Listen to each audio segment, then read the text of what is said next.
kejadian, berpikir bahwa peristiwa G30 SPKI itu settingan ataupun ditunggangi oleh suatu kelompok yang berkepentingan. Penayangan film pengkhianatan G30 SPKI banyak menimbulkan pro dan kontra di masyarakat. Pro dan kontra yang terjadi di masyarakat ini menimbulkan berbagai macam anggapan berbeda. Salah satunya, pendapat menyatakan bahwa film G30 SPKI kental dengan unsur settingan, dan dalam sebuah acara TV, anak Jenderal Ahmad Yani pun menegaskan dengan spontannya menjawab, enggak, film itu sesuai dengan yang terjadi. Film itu dibuat dengan pemaparan para anggota keluarga korban dan syuting di tempat kejadian yang sama, malah dalam film tersebut adegan masih sedikit baik, tidak seperti kejadian nyata yang lebih kejam. Di sini kita akan membahas satu persatu pahlawan yang gugur di kejadian kejam tersebut. Kita mulai dari Jenderal Ahmad Yani. Jenderal TNI Anomerta Ahmad Yani lahir di Purworejo, Jawa Tengah, 19 Juni 1922. Meninggal di Lubang Buaya, Jakarta, 1 Oktober 1965 pada umur 43 tahun. Adalah Komandan Tentara Nasional Indonesia Angkatan Darat dan dibunuh oleh anggota Gerakan 30 September saat mencoba untuk menculik dia dari rumahnya. Ahmad Yani lahir di Jenar, di keluarga Wongsorejo, keluarga yang bekerja di sebuah pabrik gula yang dijalankan oleh Belanda. Pada tahun 1927, Yani pindah dengan keluarganya ke Batavia, di mana ayahnya kini bekerja untuk General Belanda. Di Batavia, Yani bekerja jalan melalui pendidikan dasar dan menengah. Pada tahun 1940, Yani meninggalkan sekolah tinggi untuk menjalani wajib militer di Tentara Hindia Belanda. Ia belajar topografi militer di Malang, Jawa Timur, tetapi pendidikan ini terganggu oleh kedatangan pasukan Jepang. Pada tahun 1942, pada saat yang sama, Yani dan keluarganya pindah kembali ke Jawa Tengah. Pada tahun 1943, ia bergabung dengan tentara yang disponsori oleh Jepang. Serta adalah pembela tanah air dan menjalani pelatihan lebih lanjut di Magelang. Setelah menyelesaikan pelatihan ini, Yani meminta untuk dilatih sebagai komandan peleton dan dipindahkan ke Bogor, Jawa Barat untuk menerima pelatihan. Setelah selesai, ia dikirim kembali ke Magelang sebagai instruktur. Setelah kemerdekaan, Yani bergabung dengan Tentara Republik yang masih muda dan berjuang melawan Belanda. Selama berbulan-bulan pertama, setelah deklarasi kemerdekaan, Yani membentuk batalion dengan dirinya sebagai komandan dan memimpin kemenangan melawan Inggris. Yani kemudian dengan berhasil mempertahankan Magelang melawan Belanda ketika Belanda mencoba untuk mengambil alih kota, dan Yani pun mendapatkan julukan Juru Selamat Magelang.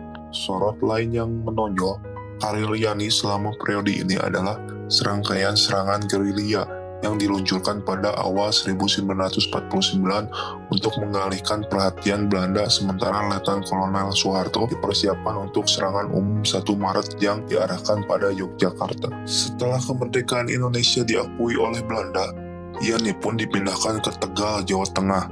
Pada tahun 1952, ia dipanggil kembali bereaksi untuk melawan Darul Islam, sebuah kelompok pemberontakan yang berusaha untuk mendirikan sebuah teokrasi di Indonesia. Untuk menghadapi kelompok pemberontakan ini, Yani membentuk sebuah kelompok pasukan khusus yang disebut The Panteng Riders. Keputusan untuk memanggil Yani di Paden dibayar, dan selama 3 tahun ke depan, pasukan Darul Islam di Jawa Tengah menderita satu kekalahan demi satu. Pada Desember 1955, Yani berangkat ke Amerika Serikat untuk belajar di Komando dan Staf Umum College. Pada bulan Agustus tahun 1958, ia memerintahkan operasi 17 Agustus terhadap pemerintah revolusioner Republik Indonesia, pemberontakan di Sumatera Barat. Pasukannya berhasil merebut kembali Padang dan Bukit Tinggi. Dan keberhasilan ini menyebabkan ia dipromosikan menjadi Wakil Kepala Angkatan Darat kedua Staf pada 1 September 1962 dan kemudian Kepala Angkatan Darat Staf pada 13 November 1963, otomatis menjadi anggota kabinet menggantikan Jenderal Nasution. Sebagai presiden, Soekarno bergerak lebih dekat ke Partai Komunis Indonesia. Di awal 60-an, Yani yang sangat anti-komunis menjadi sangat waspada terhadap PKI, terutama setelah partai ini menyatakan dukungannya terhadap pembentukan kekuatan kelima, lain keempat angkatan bersenjata dan polisi, dan Soekarno mencoba untuk memaksakan Nasakom, nasionalisme agama komunis, doktrin di militer. Keduanya, Yani dan Nasution, menunda-nunda ketika diperintahkan oleh Soekarno pada tanggal 31 Mei 1965 mempersiapkan rencana untuk mempersenjatai rakyat.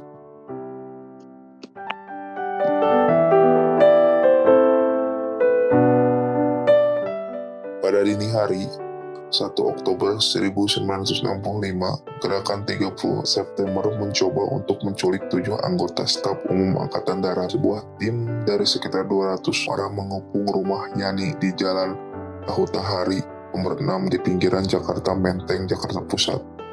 Pada dini hari, 1 Oktober 1965, Gerakan 30 SPKI mencoba untuk menculik 7 anggota staf umum Angkatan Darat.